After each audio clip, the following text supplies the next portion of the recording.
Assalamualaikum warahmatullahi wabarakatuh. Innal hamdalillah nahmaduhu wa nasta'inuhu wa nastaghfiruh wa na'udzu billahi min shururi anfusina wa min sayyiati a'malina. May yahdihillahu fala mudilla lahu wa may yudlil fala hadiya lahu. Asyhadu an la ilaha illallah wahdahu la syarika lahu. Asyhadu anna Muhammadan abduhu wa rasuluhu la nabiyya ba'dahu. Segala puji bagi Allah, Allah yang telah memberikan segala rahmat, nikmat-Nya, yang telah menghidupkan kita setelah mematikan, yang telah membangunkan kita setelah menidurkan tadi malam. Allah masih memberi kita kesempatan untuk hidup kembali, untuk sama-sama pada subuh hari ini untuk melaksanakan salat subuh berjamaah. Insyaallah nanti kita mendengarkan kajian subuh yang dibawa oleh Allah SWT menjadi salawat serta salam pada baginda Rasulullah SAW. Allahumma shalli ala Muhammad wa ala ali Muhammad yang telah membawa risalah, membawa ajaran agama yang mulia ini. Mudah-mudahan kita orang yang selalu mengikuti sunnah-sunnah beliau yang sama-sama kita banggakan, kita muliakan Ustaz Mulyadi yang telah bersedia hadir bersama kita pagi ini sebagai bekal bagi kita untuk menjalani hidup ini, untuk menuju kampung akhirat nanti. Yang sama-sama kita hormati para tokoh masyarakat, ahli ulama, jadi pandai, ibu-ibu majelis taklim, kita anak remaja kami yang mungkin hadir pada hari ini. Seperti biasa kita mengadakan kajian subuh pada pagi hari ini. Mudah-mudahan kajian subuh yang disampaikan oleh Ustaz bermanfaat. Rasa-rasanya kalau kita tidak mengikuti kajian subuh yang mana seperti biasa materinya cukup praktis atau bisa kita terapkan dalam kehidupan kita sehari-hari, rasa-rasanya begitu. Itu mari kita memanfaatkan waktu atau kesempatan ini, mudah-mudahan bermanfaat bagi kita. Langsung saja kepada Ustaz. Bismillahirrahmanirrahim. Assalamualaikum warahmatullahi wabarakatuh. Innal hamdalillah nahmaduhu wa nasta'inuhu wa nastaghfiruh wa na'udzu billahi min shururi anfusina wa min sayyiati a'malina. Man yahdihillahu fala mudilla lahu wa man yudlil fala hadiya lahu. Asyhadu an la ilaha illallah wahdahu la syarika lahu wa asyhadu anna Muhammadan abduhu wa rasuluh. Allahumma salli wa sallim ala Muhammadin wa ala alihi wa ashabihi ajma'in. Amma ba'd. Qala Allah Ta'ala fi Qur'anil Azim, a'udzu billahi minasyaitonir rajim. Wa ma ataakumur rasulu fakhudhuhu wa ma nahakum anhu fantahu wattaqullaha innallaha syadidul iqab. Yang sama-sama kita muliakan segenap pengurus Masjid Al-Madani, jajaran kepengurusan termasuk majelis ilmu. Semoga Allah Subhanahu wa taala berikan keberkahan buat pengurus kita, kesehatan, kekuatan dan semangat untuk mengembangkan dakwah di tengah masyarakat insyaallah. Yang kami muliakan para ustaz, tokoh masyarakat, tetua-tetua kita, ibunda kami, semoga Allah Subhanahu wa taala berikan kelapangan hati kepada para pemimpin kita, diberikan hidayah selalu dan Allah berikan kemudahan dalam menjalankan urusan. Kemudian yang kami muliakan segenap Bapak Ibu, saudari yang sudah datang pada kesempatan kali ini, semoga keberkahan senantiasa dilimpahkan Allah buat kita semua. Amin. Allahumma amin. Kembali kita bersyukur kepada Allah Subhanahu wa taala dengan mengucapkan kalimat alhamdulillahilladzi bi ni'matihi tatimmus shalihat. Segala puji bagi Allah, dengan nikmat-Nya sempurnalah segala kebaikan yang diberikan Allah kepada kita. Kalau kita ditimpa musibah, hari ini ada yang kurang sedikit, malam ini ada badan yang sakit, tetap puji Allah pagi ini. dengan membaca alhamdulillahilladzi ala kulli hal, segala puji bagi Allah atas segala kondisi yang aku hadapi. Kemudian sallallahu alaihi wasallam Rasulullah SAW, Allahumma shalli ala Muhammad wa ala alihi wa ashabihi ajma'in. Assalamualaikum ya Rasulullah. Bapak Ibu yang berdoa Allah Subhanahu wa taala, kajian kita hari ini sederhana. Mungkin ada hubungan juga kaitannya dengan kajian kita pada pekan yang lalu. Tapi insya Allah kita akan fokuskan, judulnya adalah amalan-amalan yang insya Allah dapat menolak bencana. Miknya terlalu jelas Bapak Ibu? Jelas. Amal-amal yang bisa dilakukan agar Allah tak berikan bencana untuk kita atau dihindarkan kita dari musibah yang berbahaya. Ibu dan Bapak rahimakumullah, Allah katakan dalam Al-Quran, a'udzubillahi minasyaitonir rajim, wa lanabluwannakum bisyai'in minal khawfi wal ju'i wa naqsim minal amwali wal anfusi was thamarat basyir sabirin. Dan sungguh kami akan mengujimu dengan sungguh-sungguh. Jadi ada dua kalimat sungguh-sungguh di sana. Pertama lam di depan, kemudian ada anna, wa dan la, sungguh, nablu, kami menguji annakum, kalian dengan sungguh-sungguh. Jadi walanabluwannakum, dan sungguh kami akan menguji kalian dengan sungguh-sungguh ujian. Jadi kalau kita akan diuji oleh Allah dengan suatu ujian, maka ujian itu pasti dengan ujian yang sungguh-sungguh. Kalau hujannya betul-betul hujan lebat bahkan badai sekalian.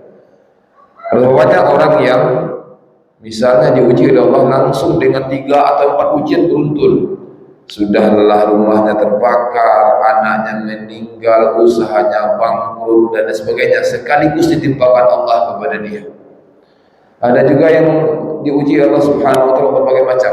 Maka Allah katakan, ujian yang kami berikan kepada kamu itu min, sebahagian kecil, walanabluwannakum bisyai'in, sedikit saja ujian dari Allah kepada kita, minal khauf, dari rasa takut.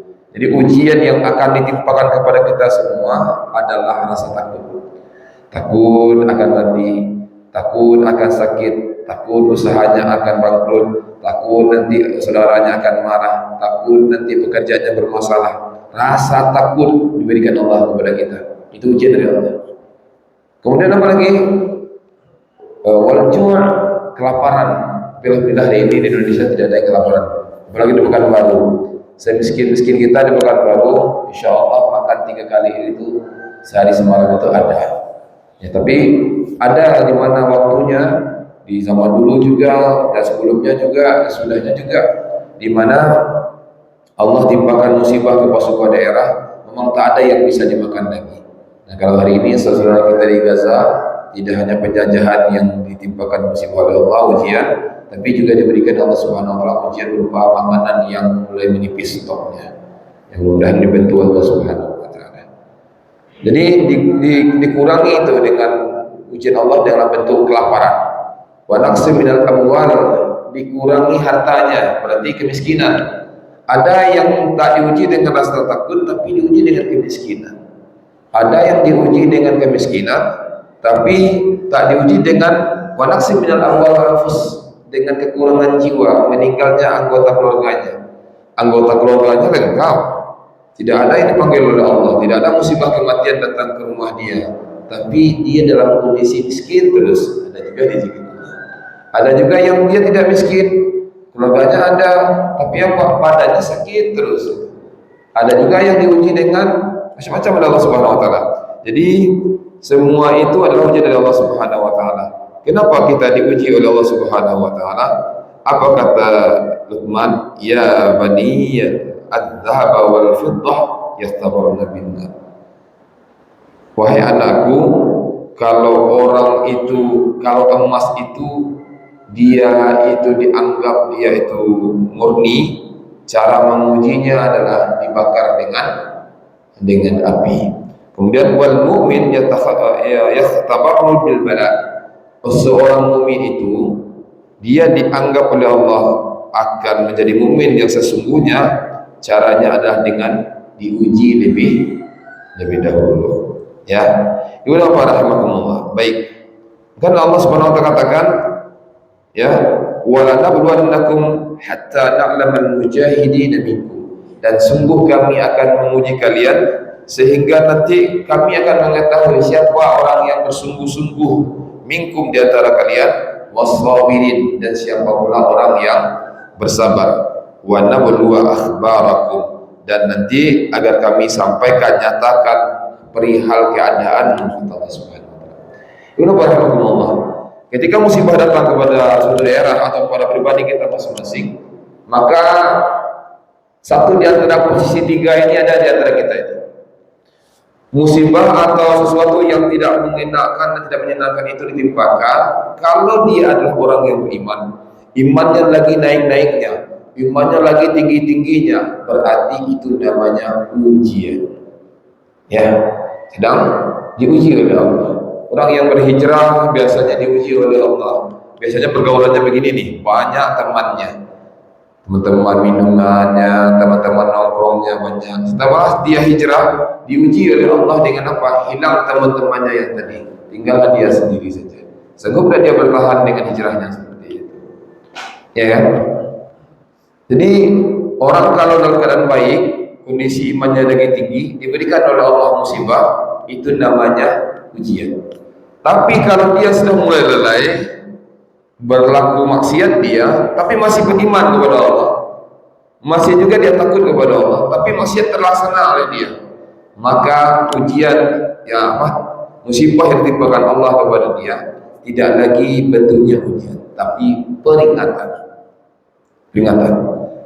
Dan yang ketiga, kalau dia selama ini berbuat dosa dibiarkan oleh Allah, ya, disebut dengan istidraj, badannya sehat terus, hartanya banyak terus, ya kan, kemudian kekayaannya bertambah terus, anak-anaknya ditambah oleh Allah Subhanahu wa taala, pergaulannya ditambah, kuatkan oleh Allah. Tapi ketika dia sampai ke puncak kejayaannya, Allah jatuhkan dia sejatuh-jatuhnya.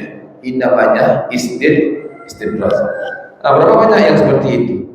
Salat subuh tak pernah, salat zuhur tak ada, puasa Ramadan tak ada, rukonya nambah juga, mobilnya nambah juga, kekayaannya bertambah juga, hidupnya senang nampaknya. Hati-hati, jangan-jangan itu namanya istidraj, diulur oleh Allah dulu sampai waktu ditentukan, kemudian Allah jatuhkan bala di sana, Allah jatuhkan musibah sebagai bentuk bencana bagi dia. Bismillahirrahmanirrahim. Yang akan kita bicarakan hari ini, kalau bala itu datang kepada suatu daerah, bagaimana cara kita menyelamatkan diri, kan gitu. Karena kan hari ini banyak nih pemberitaan, ya kan, akan ada gempa besar yang akan melanda Indonesia dan sebagainya macamnya. Dan yakinlah itu tidak akan ditimpakan kalau tidak ada ketetapan dari Allah. Ya, apalagi tadi malam mana nonton ya di sosial media, itu ada virus baru pula yang sudah menyebar, ya, dan di Afrika sudah mulai kena, di Eropa sudah mulai kena, dan virus ini virus apa? Virus monkey, virus apa namanya? Monyet, ya. Dan virus ini kalau di Eropa Timur dan Eropa Barat sudah mulai masuk. Ini paling banyak disebarkan oleh penganut homoseksual. Jadi ini cepat menyebar oleh homoseksual. Allah orang bisa, mudah-mudahan jangan sampai berlaku lagi pandemi kedua, kita di lockdown semua, jangan sampai seperti itu. Walaupun kontroversi banyak sekali malam ini. Lalu pertanyaannya, bagaimana supaya Allah berikan keamanan untuk kita setiap hari, supaya Allah jaga setiap hari untuk kita, agar Allah berikan pagar diri untuk kita, ya gitu ya. Apa yang bisa kita lakukan setiap hari agar Allah menjaga kita dari segala musibah yang berbahaya untuk diri kita, insyaallah. Dan mari kita ingat dan sampaikan kepada anggota keluarga kita, karena kita tidak bisa menjaga diri kita 24 jam, hanya Allah lah yang mampu menjaga kita. Banyak sekali Bapak Ibu alhamdulillah, banyak sekali. Silakan baca buku-buku yang berkaitan dengan ini. Nah, kita mulai saja ya, kita mulai dari pagi. Amalan apa yang bisa kita lakukan agar Allah jauhkan kita dari musibah? Apakah itu kebangkrutan, apakah itu rasa sakit, apakah itu nanti kecelakaan dan lain sebagainya, insyaallah. Yang pertama, Allah Subhanahu wa taala menyuruh kita, ya Pak, untuk melakukan amal ini. Amalannya sederhana dan tidak perlu biaya, tetapi banyak orang yang tak melakukan. Apa itu? Rasulullah SAW, man shallas subha, apa artinya? Siapa yang salat subuh, fahuwa fi dhimmatillah, maka orang ini berada dalam perlindungan Allah. Jadi syarat pertama, satu hari penuh kita dilindungi oleh Allah. Syaratnya jangan tinggalkan salat subuh. Kalau ibu-ibu di rumah boleh, di masjid juga boleh. Kalau bapak-bapak, kita hendaknya sesibuk apapun semampunya kita untuk datang untuk subuh berjamaah. Kenapa Rasulullah? Man shalla, siapa saja salat subuh, ya, fahuwa fi dhimmatillah, sungguh orang ini dalam perlindungan Allah. Kemudian apa yang dimaksud dengan dhimmah? Dhimmah itu penjagaan dan rasa aman dan keamanan. Kalau penjagaan, jauh dari bala, jauh dari musibah, jauh dari kecelakaan, jauh dari kekurangan, jauh dari kerugian, ditambah nikmat sehari itu, dijumbuhkan, dibanyakkan, dibahagiakan, dilapangkan. Itu yang maksud dengan dhimmah, dijamin oleh Allah. Misalnya gini, ibu-ibu, tidak ada saudara di Balikpapan, tahu-tahu ditelepon oleh seseorang, ditelepon oleh wali kota Balikpapan, ibu silakan datang ke Balikpapan, syaratnya begini, syarat ketentuan berlaku. Jika syarat ketentuan berlaku ini ibu lakukan, maka ketika ibu masuk ke Balikpapan, turun dari bandara saja sudah disambut, kemudian dibawa ke hotel. Pokoknya 10 hari ibu di Balikpapan semuanya dijamin oleh wali kota Balikpapan. Mau tidak melakukan syarat itu? Mau tidak melakukan syarat itu agar dijamin? Mau ya? Mau kita, karena ada jaminan. Ini yang menjamin siapa? Allah. Dari lisan siapa didengarkan? Dari lisan Rasulullah, orang yang tidak pernah berbohong sekalipun seumur hidupnya. Rasul tidak pernah berbohong sekalipun seumur hidup. Kata Rasul, kalau engkau salat subuh, maka engkau dijaga oleh Allah. Tentu saja kalau kita fi jamaah. Ibu rahmatullah, buku ini hanya harus kita miliki. Bagi yang malas salat subuh, baca buku ini.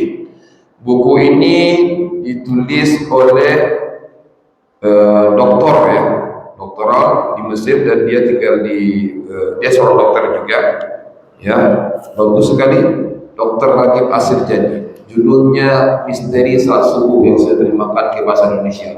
Jadi ini diterjemahkan di banyak bahasa dunia berkaitan dengan salat subuh berjamaah.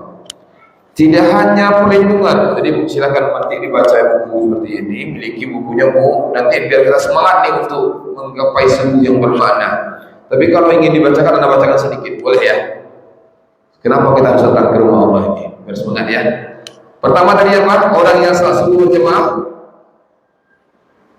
Apa tadi? Orang yang salat subuh dijaga dirinya seumur hidup sehari itu. Jadi begini, ketika bapak ibu tadi salat subuh di sini, bapak-bapaknya bersama jemaah, terus pulang ke rumah, sesungguhnya bapak adalah orang yang sedang dijaga rezekinya satu hari itu, dijaga keselamatannya.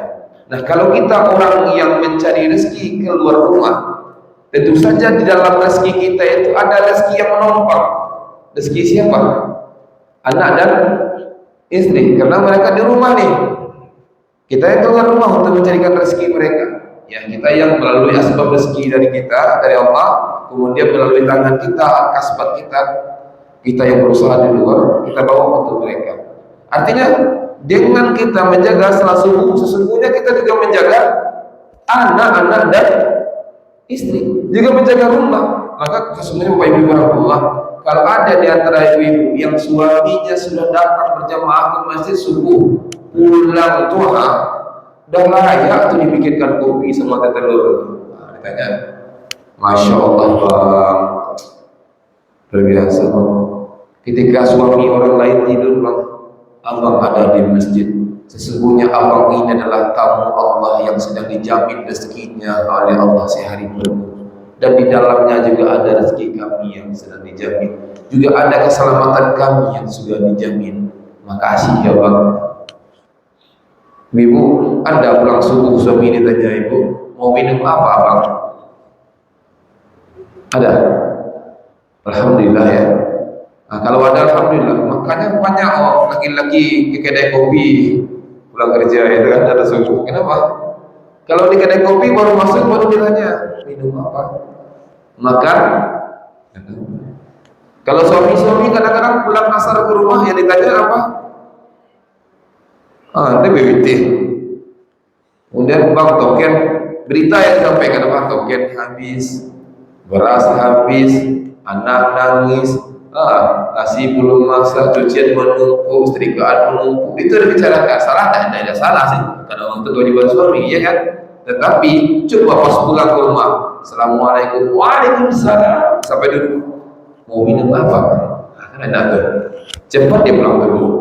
Kalau biasanya pulang jam 4, pulang jam 3 ada. Karena anda tahu deh, pas pulang di rumah ditanya ada mau minum apa Bang? Enak.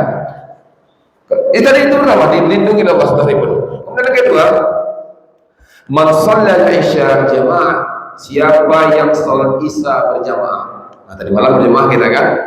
Kemudian faka'annama qama nisfal lail, seakan-akan dia dapat pahala separuh malam salat.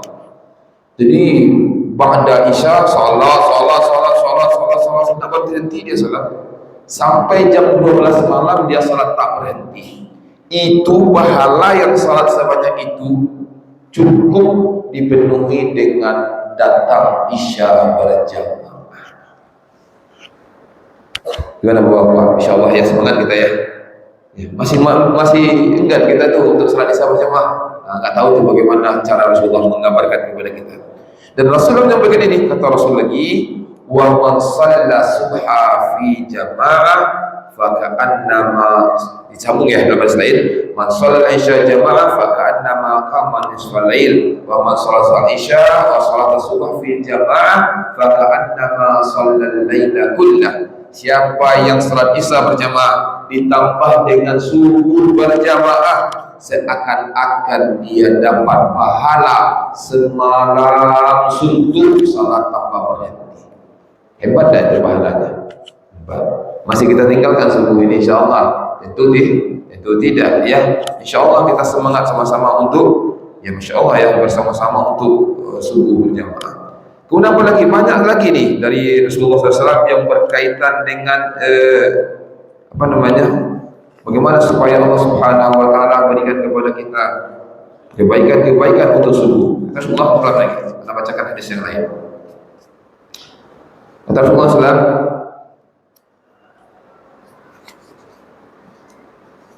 ini kita bacakan hadis dari Rasulullah SAW yang berkaitan dengan kabar gembira orang-orang yang mau beribadah di malam, di waktu subuh dan di waktu isya.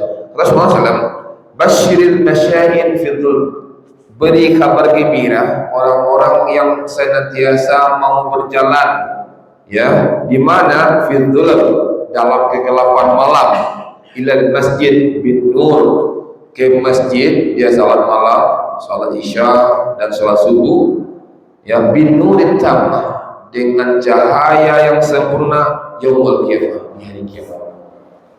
Cahaya yang paling sempurna diberikan Allah kepada orang yang mau salat subuh berjamaah dan salat isya berjamaah di waktu gelap yang gelap. Nah, cahaya ini paling dibutuhkan kapan? Ketika sedang di sirat. Sirat adalah jembatan yang sangat halus, yang sangat tajam. Di sana ada duri-duri tajam, besi-besi tembaga tajam yang siap untuk merobek-robek, dan kita akan melewatinya sebelum menuju ke surganya Allah. Sedangkan di bawahnya ada jahanam yang gelap, yang lebih gelap dibandingkan asfalt, dan semua orang akan berjalan di sana. Maka orang yang bisa selamat adalah orang yang tubuhnya bercahaya. Bagaimana cara memberi cahaya kepada tubuh? Satu di antaranya adalah melaksanakan salat isya berjamaah dan salat subuh berjamaah menuju ke masjid. Hadis lain, Rasulullah katakan begini. Suatu hari seorang sahabat bertanya begini, "Ya Rasulullah, apakah kami nanti di akhirat akan melihat Allah Subhanahu wa taala? Apakah kami bisa melihat zatnya Allah?" Kata Rasulullah, "Ya, sungguh kalian akan melihat Allah nanti." Langsung Rasulullah beri contoh, sebagaimana kalian melihat bulan purnama yang ada ini. Jadi bulan purnama, kata Rasul, apakah mata kalian ada yang menghalanginya untuk melihat indahnya purnama ini? Kata sahabat, tidak ya Rasulullah. Maka sungguh nanti di akhirat engkau akan melihat Allah seperti engkau melihat purnama ini. Tak ada satupun yang menghalangimu. Maka kenikmatan melihat wajahnya Allah lebih hebat lagi dibandingkan kenikmatan mendapatkan surganya Allah. Masuk surga hebatnya itu, hebat. Senang tak tuh di sana Bapak? Senang. Tapi tidak ada kesenangan yang lebih senang lagi kecuali kenikmatan melihat wajahnya Allah dengan dua mata kita hari ini. Tapi dikira nanti yang kita miliki, yang itu dilakukan. Tapi Rasulullah katakan begini, fa in istata'tum an la tughlabu ala salatin qabla tulu'i syams wa salatin qabla ghurubi syams faf'alu. Kalau engkau ingin melihat wajahnya Allah, ingin bertemu dengan Allah Subhanahu wa taala nanti di akhirat, maka fa in istata'tum, semampu kalian, la tughlabu, jangan kalian menyerah ala salatin qabla tulu'i syams, untuk melaksanakan salat sebelum terbitnya matahari, dan wassalatin qabla ghurubi syams, dan biasakan, usahakan, rutinkan secepatnya melaksanakan salat sebelum terbenamnya matahari. Berarti siapa saja yang menjaga dua salat ini secara sempurna, mana itu yang dua? Salat subuh dan salat asar. Apa kata Rasulullah SAW? Engkau nanti akan bertemu dengan Allah dan melihat wajah Allah sebagai nikmat yang luar biasa. Bahkan ibu-ibu rahmatullah, dalam hadis lain kata Rasulullah SAW, man taraka salatal asar faqad habita amaluhu. Siapa saja yang meninggalkan salat asar secara sengaja, maka habislah amal masa lalunya. Asar itu enak enggak untuk ditinggalkan? Enak. Contoh, pergi kita ke mall-mall di Pekanbaru ini, mall itu ramainya kapan? Asar. Olahraga di lapangan itu kapan ramainya? Asar. Nongkrong-nongkrong di rumah tetangga ramainya kapan? Asar. Masak-masak enaknya? Asar. Makan-makan enaknya? Asar. Jalan-jalan enaknya? Asar. Karena asar adalah waktu yang sangat sibuk, maka kata Rasul, siapa saja yang berani meninggalkan salat asar secara sengaja, habita amaluhu, habis amal masa lalunya. Sudah saja. Pernah meninggalkan salat asar ayah bunda kami? Dulu mungkin pernah, di masa jahiliyah kita dulu ya, masa muda-muda dulu pernah. Tobat kepada Allah, astagfirullah wa atubu ilaih. Insyaallah ke depan tidak akan kita tinggalkan lagi. Kita sampaikan kepada anggota keluarga kita. Maka jagalah apa? Salat subuh dan salat asar berjamaah. Kemudian Rasul katakan lagi, rakaatul fajri khairum minad dunya wa ma fiha. 2 rakaat salat fajar itu, sunnah fajar, lebih baik dibandingkan dunia dan isinya. Mana salat sunnah fajar? Azan dulu. Allahu akbar, Allahu akbar. Setelah la ilaha illallah, kemudian kita baca doa, menjawab azan, baca doa azan. Kemudian setelah itu kita salat sunnah 2 rakaat. Jika kita salat sunnah 2 rakaat sesudah azan subuh, namanya salat sunnah fajar. Kalau kita salat sunnah 2 rakaat sebelum subuh, namanya salat tahajud. Masih dihitung tahajud. Nah tadi dapat tak kita salat 2 rakaat sebelum subuh? Dapat. Khairu minad dunya wa ma fiha. Lebih baik pahalanya dibandingkan kita mendapatkan dunia dan segala isinya. Contoh gini, ini dunia dan segala isinya diletak sini. Ini ada rumah, kendaraan, anak, kemudian kekuasaan, diberikan harta banyak, luar biasa nih dunia.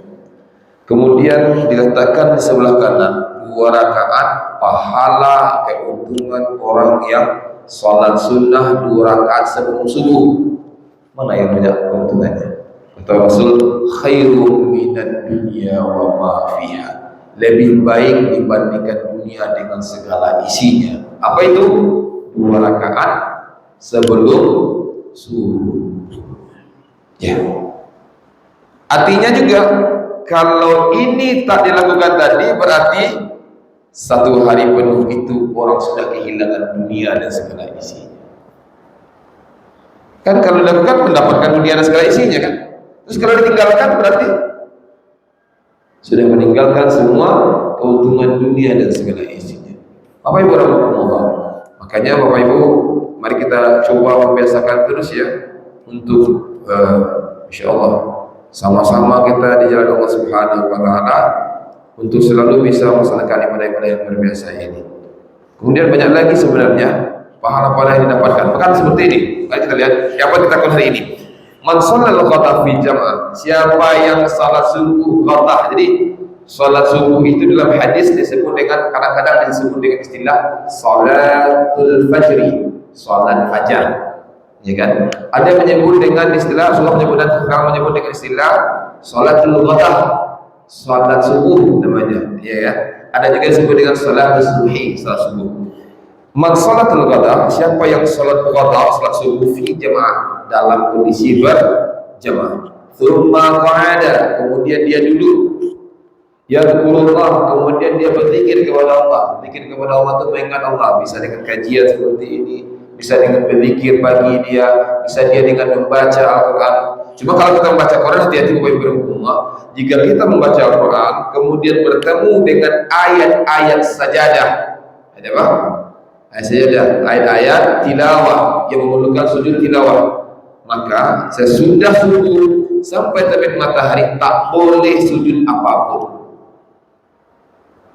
Karena ketemu misalnya surah Al-Iqra ayat terakhir, wasjudu waqtarib, ditengok ini ayat sajadahnya. Ya, sujud kita.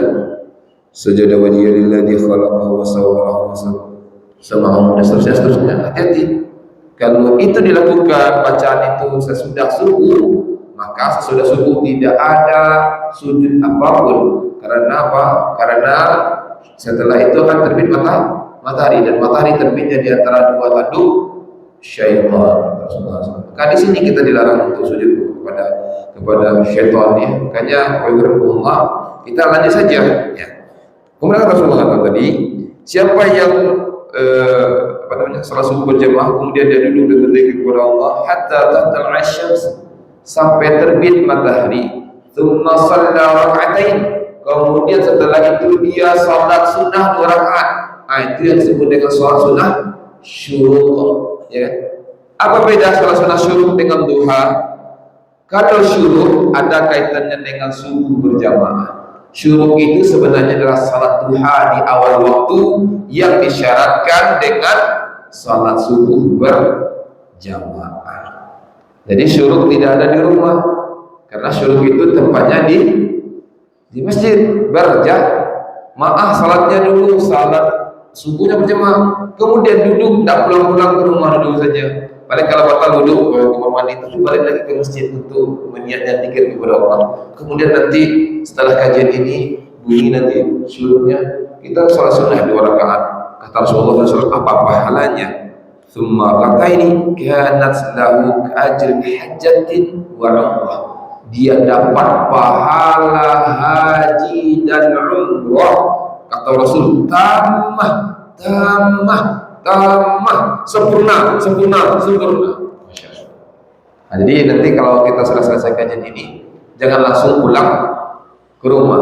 Laksanakanlah salat sunnah dulu 2 rakaat dulu, kami batal Ustaz. Duduklah dulu di masjid, kemudian balik lagi ke ruangan ini. Salat sunnah 2 rakaat, setelah itu barulah pulang ke rumah. Jadi banyak sekali pahala keuntungannya nih. Makanya di sini juga disebutkan bagaimana caranya bisa bangun salat subuh dan sebagainya. Jadi bisa dibaca Bapak Ibu rahimahullah ya. Judulnya sebenarnya judul aslinya adalah Kaifa Nuhafidhu 'ala Salatil Fajr. bagaimana menjaga salat fajar. Cuma diterjemahkan ke bahasa Indonesia judulnya misteri apa Bu? Misteri salat subuh. Ibu bapak rahimakumullah. Baik, kita lanjutkan Ibu. Ya, kita lanjutkan ya. Baik, kita lanjutkan. Bagaimana supaya Allah menjaga kita? Ya kan? Di samping Masya Allah tadi ya, di samping kita salat subuh, apa lagi yang bisa lakukan? Banyak sekali nih. Kita lanjut. Rasulullah SAW menyuruh kita, ya lanjut dulu ya, memperbanyak doa. Doa siapa?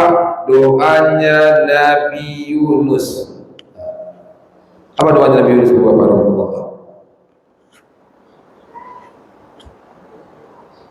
Apa doanya Nabi Yunus? Ini sangat penting nih untuk kita hafal. Kenapa?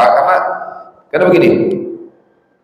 Tidak ada di antara kita yang tidak dicoba oleh Allah Subhanahu wa taala. Tidak diberikan oleh Allah Subhanahu wa taala berbagai cobaan halan dari setiap hari.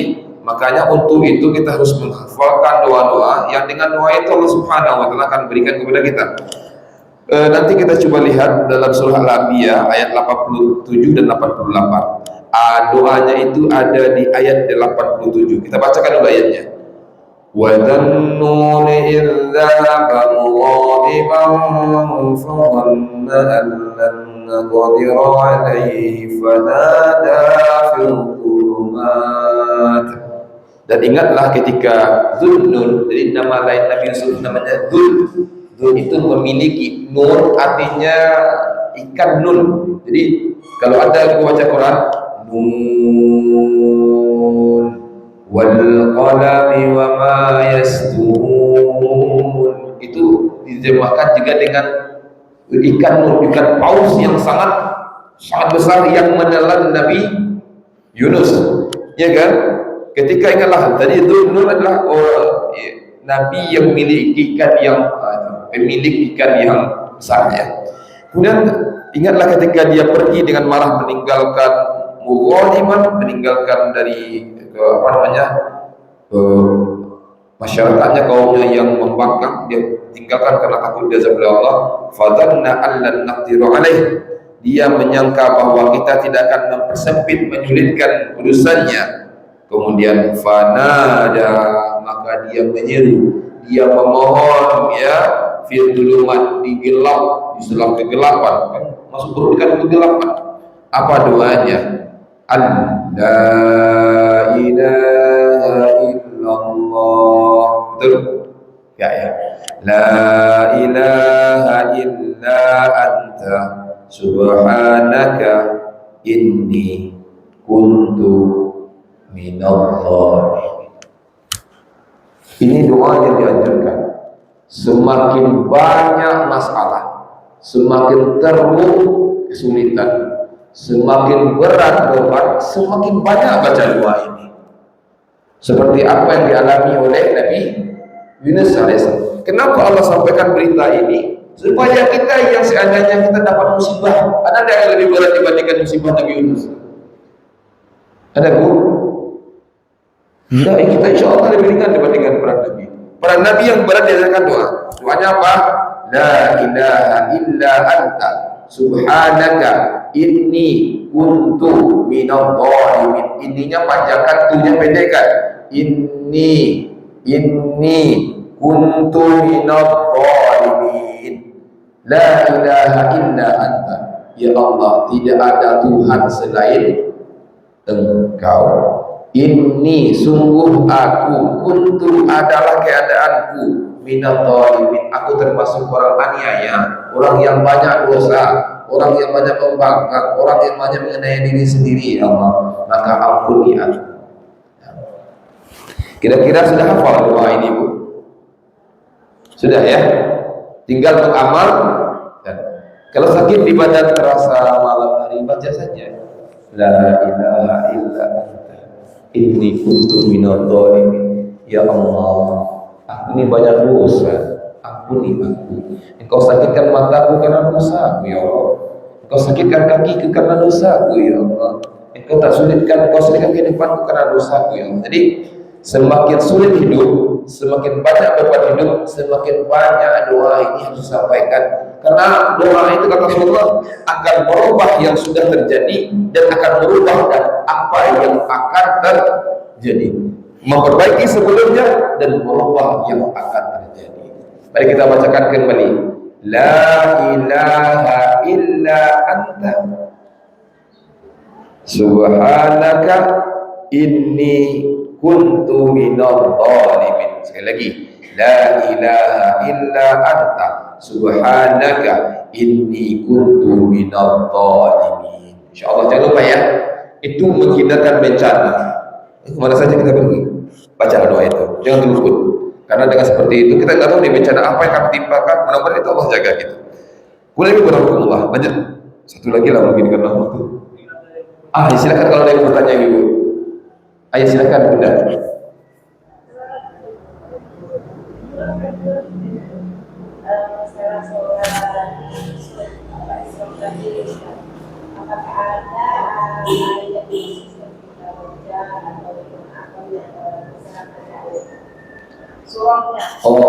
Untuk salat sunnah fajar. Baik. Salat al-fajar, sunnah fajar itu salat sunnah tadi yang dilakukan sebelum subuh. Maksudnya salat itu muncul kalau sudah ada azan. Makanya disebut dengan sunnah rawatib. Rawatib itu tertib mengikuti. Tertib ya. Ada subuh, muncul subuhnya, keluar salatnya. Muncul azan zuhur, muncul azan salatnya. Jadi gitu.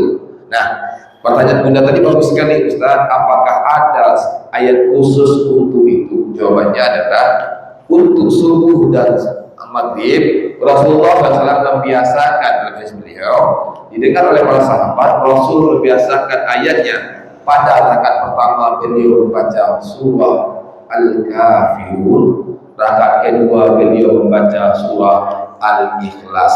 Bahkan dalam hadis itu Rasulullah kata para sahabat, Rasul itu memendekkan salatnya hanya sekadar untuk baca surah Al-Fatihah dan qul ya ayyuhal kafirun, kemudian surah Al-Fatihah dan qul huwallahu ahad untuk salat sunnah sebelum subuh dan untuk salat sunnah sesudah maghrib.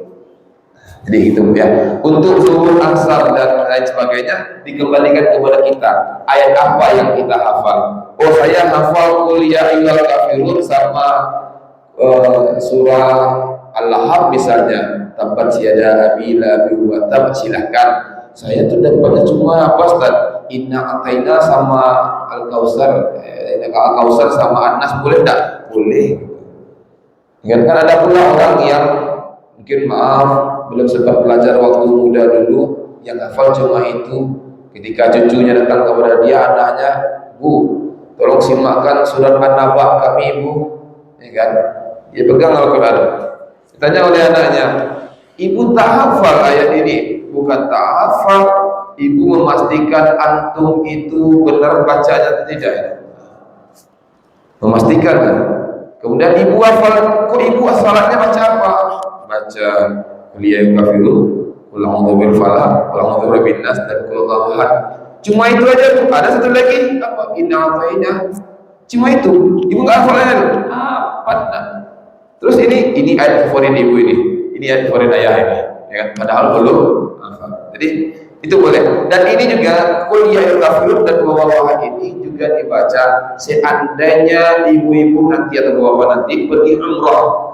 Setelah kita tawaf 7 kali, kemudian disunnahkan kita sholat sunnah selesai tawaf di makam Ibrahim. Jadi makam Ibrahim itu di sini. Ini Hajar Aswad, ini pintu Ka'bah, di sini Multazam. Ke arah sininya ini namanya makam Ibrahim. Kita disunnahkan sholat setentangan itu. Rakaat pertama kita baca ya al-kafirun, rakaat kedua kita baca qul huwallahu ahad. Bagi yang belum berangkat, rindu enggak kepingin membaca itu di depan Ka'bah? Amin kan? Amin. Insya Allah sampaikan. Ya kan? Kalau tidak pun dia sampai kita meninggal dunia, Allah belum sampaikan ke sana. Niat kita sudah mendahului, Allah sampaikan. Dan tidak kira dengan pahala yang penuh dari haji dan umrah kita. Anda doakan, mudah-mudahan satu hari nanti, hari Ahad ini libur kajian kita. Kok Ustaz, pengurus kita libur Ahad besok Ustaz. Kok bisa Bapak libur dia? Karena jamaah pergi umrah semuanya. Anda tahu kan? Mungkin tidak? Mungkin saja. Ya. Libur kajian untuk umrah ya. Alhamdulillah. Nah, kalau kita ada saran bagi ayah bunda kami yang berangkat umrah, ya kan, doakan teman-teman yang ada di sini. Di mana paling cepat dan paling tepat untuk mendoakan itu? Coba praktekkan nanti kalau umrah. Jangan lupa doa di Multazam. Multazam itu sebuah tempat yang sempit dan kecil, dan banyak orang di sana bisa. Kalau kita bisa di sana iltizam, menempelkan badan di sana, tidak di tawaf untuk umrah wajib, karena kan kita masih pakai ihram tuh. Di tawaf biasa misalnya atau dari biasa, tempelkan badan di sana, doa kepada Allah, tak pernah tolak doa kita. Kalau tak bisa iltizam, kita tarik ke belakang, searah itu di Multazam, doa kepada Allah, doa Allah sampaikan. Nah, doakan mudah-mudahan yang belum berangkat Allah berangkatkan dengan caranya, Allah amin. Yang sudah berangkat umrah naik haji, yang sudah haji lagi, haji dan umrah lagi, insyaallah amin. Allahumma amin. Bismillahirrahmanirrahim. Baik, ini masih lanjut ya? Atau ada pertanyaan lain? Silakan pindah.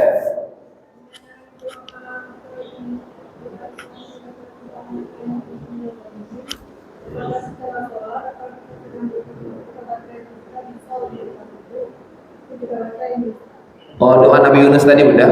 Oh, doa Nabi Yunus itu satu, jumlahnya tidak terbatas. Satu, kemudian tempatnya tidak terbatas. Dan waktunya pun tidak. Jadi misalnya lagi menunggu waktu salat, la ilaha illa anta subhanaka inni kuntu minadh dhalimin. Kemudian bacakan apa yang kita inginkan. Ya Allah, aku sakit, ya Allah, sehatkan aku. La ilaha illa anta subhanaka inni kuntu minadh dhalimin. Ya Allah, aku tak banyak, selesaikan doaku. La ilaha illa anta subhanaka inni kuntu minadh dhalimin. Ya Allah, anakku yang kusuk, yang sulung tuh pahlawan, ya Allah, beri hidayah dia. Tidak tahu nih lisan siapa dan di mana dan waktu kapan, kan nyata itu dikabulkan oleh Allah. Jadi tak terbatas tempat, tak terbatas waktu. Dan yang paling baik itu di dua tempat, yakin ibu, di mana pada waktu itu hati kita sudah siap-siap bertemu dengan Allah. Kapan itu? Sejenak sebelum tidur dan sejenak sesudah tidur. Artinya apa? Luangkanlah waktu. Setengah jam sebelum tidur itu sempatkan. La ilaha illa anta subhanaka inni kuntu minadh dhalimin. Rasakan, karena kita berdoa dengan Allah lagi itu. Di saat itulah kita tahu dengan diri kita. Ya Allah, ini sudah membukti, ini sudah keriput. Tak tahu entah pagi besok, entah pagi lagi, entah paginya lagi. Bangun subuh juga seperti alhamdulillah, bangun lagi Allah untuk tahajud ini. Baca doa la ilaha illa anta subhanaka inni kuntu minadh dhalimin. Boleh enggak? Sangat boleh sekali, insyaallah. Tidak hanya pengampunan dosa, tapi kelapangan semua urusan. Nah, ini yang kita ambil nih, dijaga dari bencana dan dilapangkan semua yang sulit. Semakin sulit hidup, semakin banyak doa ini. Yakinlah Allah yang akan menjadikan jalannya dengan cara jalannya Allah. Kalau kita andalkan kemampuan kita terbatas. Oh, kita mengandalkan kita dapat bantuan itu karena kecerdasan kita. Kalau Allah berkehendak, cepat Allah cabut kecerdasan. Pergi ke kamar mandi, terpeleset, terbentur kepalanya, hilang itu semua ingatannya. Oh, karena kekuatan badan bagi Allah gampang menghilangkan kekuatan badan. Jangan dia berdua masuk rumah kaki, ini kekuatan badannya. Bagi Allah memudahkan, bagi Allah mudah, menyulitkan juga bagi Allah sangat mudah. Oh ya, biar dapat satu lagi terakhir. Itu mudah jawabannya, insyaallah. Ibu bapak rahimakumullah, kemudian apa yang harus kita lakukan biar Allah jaga kita? Rasulullah SAW menyuruh kita, insyaallah Bapak Ibu, mudah-mudahan tidak lupa kita untuk ini. Apa itu? Rasulullah katakan, ya ibnu Adam, arka'ni arba'a raka'atin min awalin nahar akfika akhirah. Wahai anak Adam, ya, wahai anak Adam, rukulah kepada 4 rakaat di awal siang, maka aku akan cukupkan untukmu di akhir siang. Dicukupkan di sini maksudnya juga adalah dijauhi. 1, diberikan kebutuhannya, rezekinya disebutkan dengan oleh Allah Subhanahu wa taala, kemudian dijauhi dari keburukan dan dosa-dosa, termasuk dijauhkan dari bencana. Apa itu? 4 rakaat salat duha. Sudah terbiasa kita Bapak Ibu? Nah, ini juga nasihat Rasulullah kepada Abu Hurairah, ausani khalili, berwasiat kepada kekasih hatiku. 1, witir sebelum tidur, boleh 1 rakaat, boleh 3 rakaat, boleh 5 rakaat. Yang kedua adalah puasa 3 hari setiap bulan atau yaumul bid, 13, 14, 15 bulan Hijriah. Yang ketiga nasihat dari Rasulullah kepada Abu Hurairah, 4 rakaat salat sunnah duha. Keuntungannya tidak hanya rezeki, tapi penjagaan dari bencana, keburukan dan dosa. Insyaallah Bapak Ibu rahimahullah.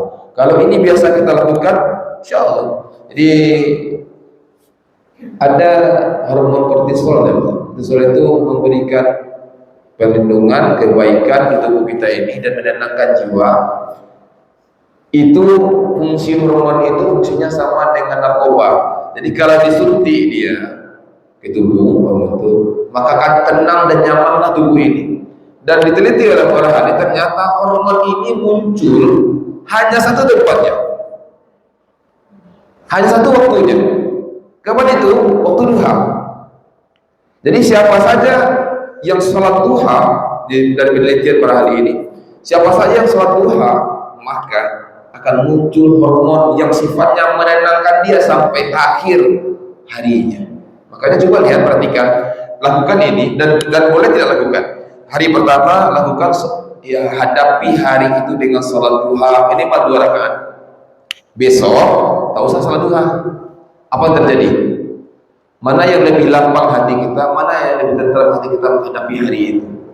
Jawabannya adalah pasti yang hari paginya sudah dimulai dengan 4 rakaat duha lebih dahulu. Oleh karena itu, Ibu Bapak rahimahullah, sesibuk apapun kita, jangan tinggalkan 4 rakaat salat sunnah duha. Kemudian kalau bisa rutinkan. Apa rutinnya? Setelah duha minum air zam-zam. Kemudian apa lagi? Makanlah 7 butir kurma ajwa.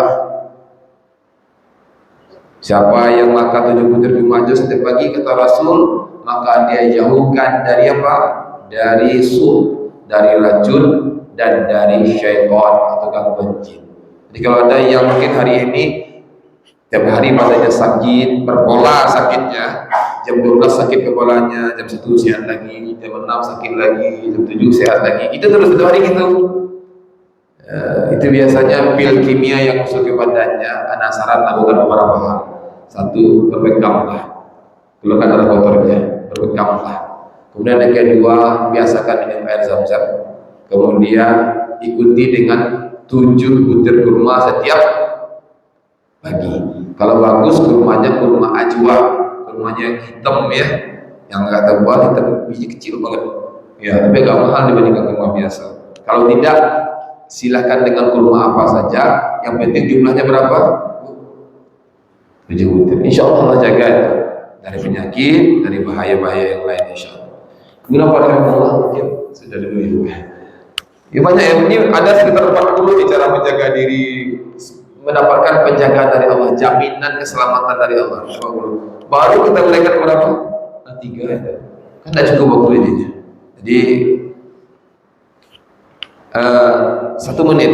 Anak tanya, kita beli handphone, ada manual booknya enggak? Ada buku catatan bukunya enggak? Ini boleh lakukan, ini tak boleh lakukan. Ada. Kalau dilakukan ini berbahaya, kalau dilakukan ini selamat, kan gitu? Ada kan?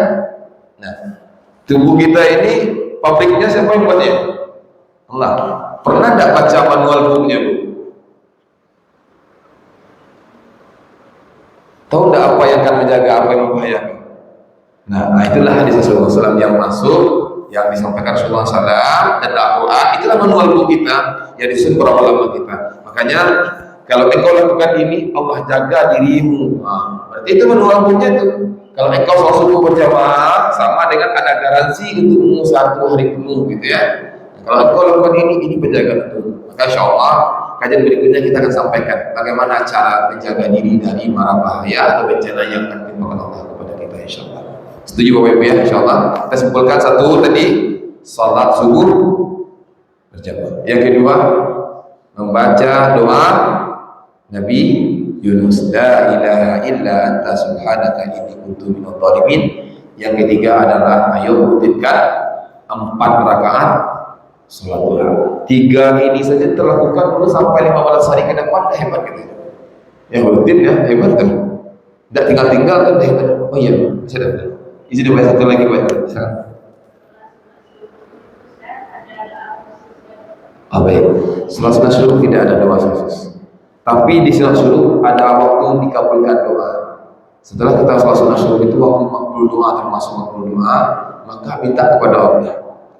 Yang diminta utamakan ampunan dulu, setelah itu rahmat sayangnya Allah. Kemudian setelah itu boleh minta apa saja yang terasa, terutama untuk yang terlakukan dunia dan akhirat silakan. Misalnya hari ini kita mau ngapain? Minta kepada Allah, ya Allah hari ini ya Allah, mintaku banyak sekali ya Allah, mau membayarkan malam ya Allah, tak ada nih mau pinjam kemana, berikan jalannya. Contoh dunia silahkan. Ya Allah ya Allah, sampai detik ini ya Allah, lisanku ya Allah tak lancar juga baca Quran, tak pandai-pandai juga aku baca Quran, banyak juga baca Quran yang salah ya Allah.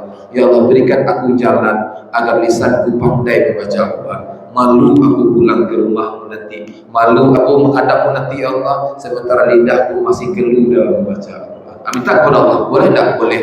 Dengan bahasa yang ibu pahami silahkan insyaallah. Ya, tidak ada doa khusus untuk itu. Baik ibu kepada Allah, mungkin sudah cukup ya insyaallah. Lain waktu kita sambung ya, kita sambung pada pekan berikutnya, 2 pekan dari sekarang ke berikutnya insyaallah.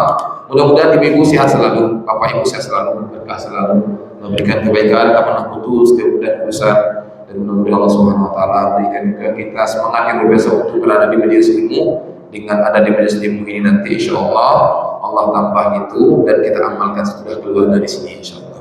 Tutup dengan doa kafaratul majelis. Mohon maaf lahir batin kalau ada kesalahan yang disampaikan tadi yang tidak berkenan di hati Bapak dan Ibu. Subhanakallahumma bihamdik, asyhadu an la ilaha illa anta, astaghfiruka wa atubu ilaik. Pasnya. Assalamualaikum warahmatullahi wabarakatuh. Terima kasih. Mudah-mudahan yang disampaikan Ustaz bermanfaat. Sebenarnya pada subuh hari ini kita sarapan, ada sarapan yang disediakan oleh pengurus, tapi saya nggak tahu apakah ada sampai belum ada. Kita ada pesan sebenarnya sarapan, tapi sampai saat ini mungkin belum sampai. Mungkin demikianlah kajian subuh kita pada hari ini. Mudah-mudahan Allah membukakan hati kita untuk menerima kebaikan. Mudah-mudahan Allah selalu memberkahi kita. Allah naungi kita di majelis umum ini, majelis ilmu ini. Mudah-mudahan Allah jadikan kita orang-orang yang selalu menundukkan hati kita, membuka hati kita untuk kebenaran. Demikian, terima kasih atas segala perhatiannya. Mohon maaf atas segala kegagapan. Wabillahi taufiq wal hidayah.